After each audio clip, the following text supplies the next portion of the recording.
দুটো মেয়ে হয়েছে আমার, এবার আমি আবারও কনসিভ করেছি। এই কথাটা শুনে সকালে আমার শাশুড়ি মা তার রুমে ডেকে নিয়ে বললেন, বৌমা তুমি নাকি আবারও পেট বাজিয়েছো। শাশুড়ি তো মায়ের মতো, তার মুখ থেকে এমন কথা শুনতে আমার মোটেও ভালো লাগেনি।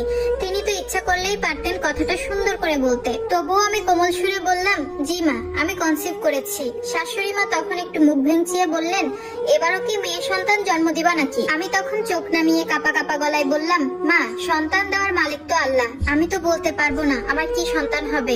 শাশুড়ি মা রেগে গেলেন এবং আমাকে বললেন, শোনো বৌমা, আমি হচ্ছে এক কথার মানুষ, এবার যদি তোমার মেয়ে সন্তান হয় তাহলে এই বাড়ির দরজা তোমার জন্য একেবারে বন্ধ।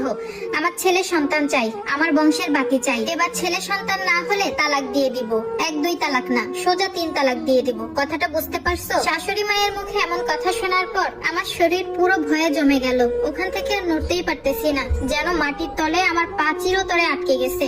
শাশুড়ি মা বলে উঠলো, কি হলো, এখানে খাম্বার মতো দাঁড়িয়ে আছো কেন?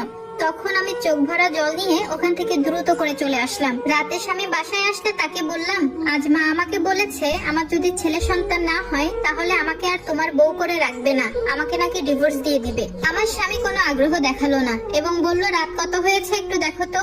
আমি বললাম, তোমাকে একটা কথা বলেছি।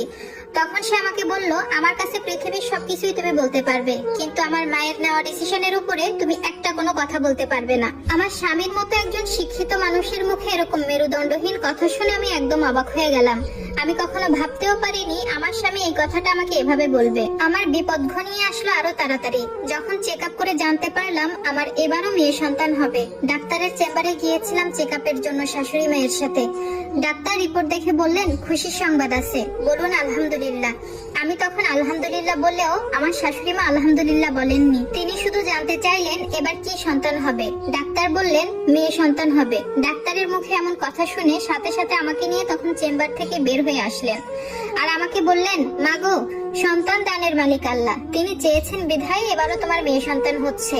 শাশুড়ি মা আবারও বললেন, কান্না করো না, তোমার এই দুঃখ দেখে আমি সামান্য তোমার উপর দয়া করতে পারি। আমি তোমাকে আমার ছেলের জন্যই রাখতে পারি, কিন্তু একটা শর্ত আছে, আমার ছেলের দ্বিতীয় বিয়েতে তোমার অনুমতি দিতে হবে।